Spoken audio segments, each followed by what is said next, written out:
Om Swastiastu, saya Iputu Susila Dharma, Guru SD Negeri 3 Banjarjawa, sekaligus calon guru penggerak Angkatan 7. Mohon izin memberikan analisis dan refleksi terkait hasil wawancara dengan dua kepala sekolah berkaitan dengan pengambilan keputusan. Adapun kepala sekolah yang saya jadikan sebagai narasumber dalam kesempatan belajar ini adalah narasumber pertama, kepala sekolah saya sendiri, yaitu Bapak Igede Indra Supriyadi MPD, Kepala SD Negeri 3 Banjarjawa, kemudian Ibu Gusti Ayu Reniasih SPD sebagai narasumber 2, Kepala SD Negeri 1 Banjarjawa. Pada intinya, kedua kepala sekolah telah memimpin pengambilan keputusan berdasarkan nilai kebajikan yang ada. Sudah selaras apa yang sudah tertuang di Standar Nasional Pendidikan atau SNP. Kedua kepala sekolah sudah berusaha untuk bisa menggunakan 3 unsur atau dasar keterampilan pengambilan keputusan, yaitu sudah berpihak pada murid berdasarkan nilai kebajikan dan siap bertanggung jawab atas segala konsekuensi yang terjadi. Berdasarkan hasil wawancara yang saya lakukan, ada beberapa persamaan. Yang pertama, kepala sekolah setiap ada persoalan sama-sama melakukan identifikasi terhadap suatu masalah, kemudian mengumpulkan fakta-fakta, serta melakukan diskusi dan komunikasi dengan berbagai pihak,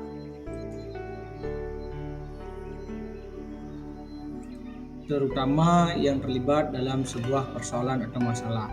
Nah, perbedaan dari kedua kepala sekolah dalam mengambil keputusan, kepala sekolah pertama sudah melakukan hampir semua 9 langkah dalam pengambilan keputusan, membuat keputusan yang berpihak kepada siswa, dan sudah mau bertanggung jawab karena beliau kebetulan adalah alumni lulusan guru penggerak yang paham dengan konsep-konsep pengambilan keputusan.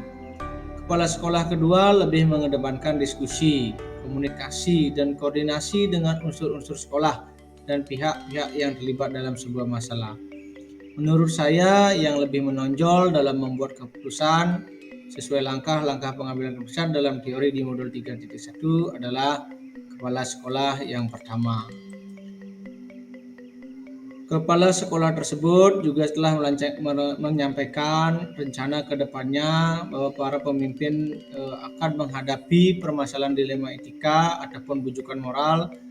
Yang pertama, dia akan melakukan tahapan-tahapan pengambilan keputusan sesuai dengan 4 paradigma, 3 prinsip, dan 9 langkah pengambilan dan pengujian keputusan dengan lebih lengkap, termasuk pengujian dan investigasi opsi dilemanya. Cara mengukur efektivitas pengambilan keputusan adalah dengan melakukan pengujian benar salah, melakukan refleksi atas keputusan yang telah dibuat, serta meminta saran dan masukan dari pihak lain yang terlibat dalam pengambilan keputusan tersebut. Sesuai hasil wawancara yang saya lakukan, para kepala sekolah tersebut melakukan pengambilan keputusan dengan melakukan identifikasi masalah, melakukan diskusi dan komunikasi dengan unsur yang ada di suatu persoalan tersebut, kemudian membuat keputusan yang berpihak pada siswa, bijaksana, bertanggung jawab, memaksimalkan potensi positif dan meminimalisir potensi negatif. Hal-hal yang telah dilakukan oleh masing-masing kepala sekolah tersebut menurut saya telah sesuai dengan konsep-konsep pengambilan keputusan. Saya sendiri akan menerapkan pengambilan keputusan dilema etika pada lingkungan saya, pada murid-murid saya, kolega-kolega saya, dan teman-teman guru saya, dan terkait dengan waktu dan akan kapan menerapkannya, saya sampaikan secara berikut. Saya akan menerapkan 3 unsur dasar pengambilan keputusan yang berpihak pada murid, berbasiskan nilai kebajikan dan siap bertanggung jawab atas segala konsekuensi yang terjadi. Menggunakan 4 pola atau model atau paradigma yang terjadi pada situasi dilema etika tersebut, di antaranya individu vs kelompok, kemudian rasa keadilan versus rasa kasihan, kemudian rasa kebenaran versus rasa kesetiaan, kemudian jangka pendek versus jangka panjang. Di sisi lain, saya juga akan menggunakan 3 prinsip pendekatan dalam pengambilan sebuah keputusan. Di antaranya berpikir berbasis hasil akhir atau disebut dengan N-based thinking, kemudian berpikir berbasis peraturan, rule-based thinking, dan berpikir berbasis rasa peduli atau care-based thinking. 9 langkah pengambilan keputusan juga akan saya gunakan dalam setiap masalah dilema etika, baik ketika berhadapan dengan murid maupun ketika berhadapan dengan rekan sejawat atau kolega guru yang menemui masalah dilema etika. Saya akan menawarkan mereka untuk mengambil keputusan sesuai dengan 9 langkah pengambilan dan keputusan yang telah saya pelajari. Demikian yang dapat saya sampaikan. Berikut ini merupakan bukti wawancara atas izin kedua narasumber. Kepala sekolah, saya sajikan kegiatan wawancara yang telah dilakukan. Proses menunda keputusan yang sifatnya mungkin dilema etika tersebut, dia memakai alat bantu, Pak. Jadi dari awal sekali yang bertugas memimpin itu punya di Google Drive seperti ini. Khusus untuk pengambilan keputusan yang saya duga itu adalah dilema etika. Jadi seperti ini. Dulu contohnya yang pertama itu kasus pertama yang saya hadapi yang real itu tentang dilema etika adalah drainase dengan VS gaji guru.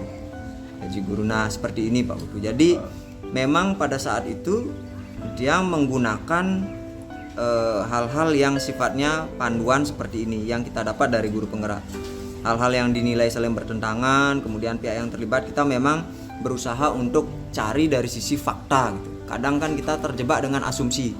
Kemudian kita cari fakta-faktanya, kemudian uji benar salah, kemudian setelah itu sampai prinsip resolusi dan pada akhirnya memang kalau dipikirkan opsi trilema itu akhirnya yang lebih sering kita gunakan dibandingkan dengan mengambil salah satu keputusan yang bertentangan. Jadi Pak D sendiri menggunakan data dan informasi untuk menjadi salah satu bagian atau sisi dalam mengambil sebuah keputusan. Betul. Yang menarik ini Pak D, kalau misalnya itu udah yang seperti contohkan tadi, murid yang kondisinya demikian, kira-kira keputusan apa yang akan Bapak ambil? Ya, menarik sekali. Dan apa yang akan mendasari keputusan dari Pak itu? Ya. Kalau berpikir mengenai anak yang seperti tadi gitu. Jadi ketika seorang anak itu dari sisi akademiknya baik gitu ya. Akademiknya baik, kemudian dari sisi sikap itu tidak baik. Kita lihat dulu dari sisi aturan kelulusan. Ketika anak itu harus lulus, kelulusannya itu tentu saja kita sudah tentukan ada standar kompetensi lulusan. Ketika standar kompetensi lulusan itu mampu untuk dicapai, maka itu sebenarnya yang paling bisa kita pertanggungjawabkan. Ketika tidak bisa dicapai, maka seharusnya itu tidak bisa dilakukan pengambilan keputusan untuk meluluskan. Tetapi begini, kita kan sebagai di lembaga pendidikan ini sebenarnya bisa dilihat dari jauh-jauh hari. Nah, misalnya ada kasus yang serupa seperti itu, kita sudah lihat seharusnya anak itu lulus jika seperti ini.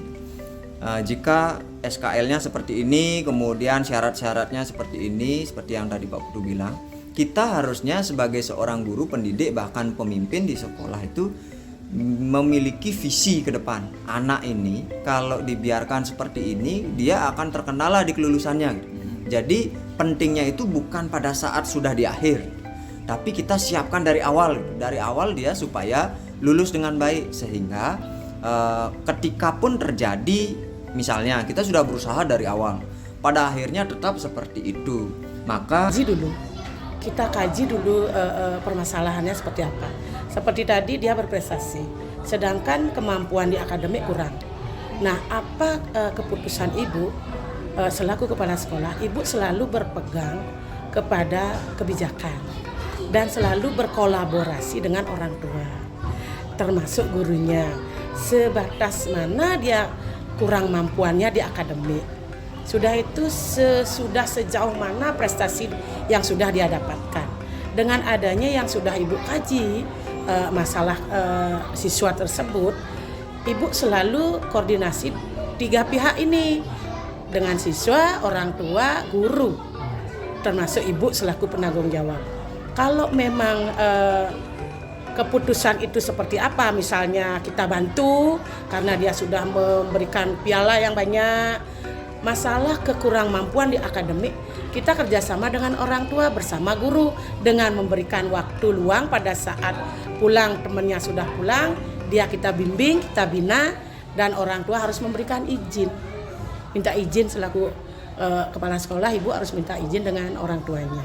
Itu pun kalau diberikan pasti, yang kemarin juga sudah ibu alami, bahkan program yang ibu sampaikan ke orang tua itu diterima dengan baik. Gitu.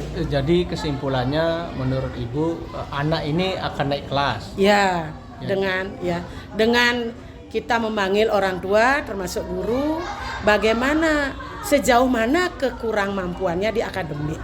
Sudah itu dia itu pasti kita bantu seperti tadi karena dia sudah berprestasi, memberikan prestasi ke kita.